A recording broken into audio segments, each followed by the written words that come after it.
Hello guys! Welcome to my vlog. To this video, pupunta ako ng Sipaway Island.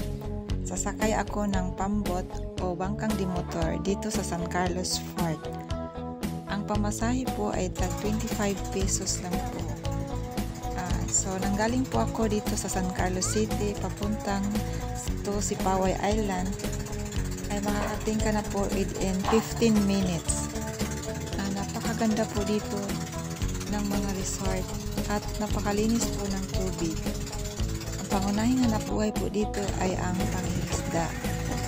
Makikita mo po dito ang sari-saring isda at mga halamang dagat. Yan lang po. Thank you for watching.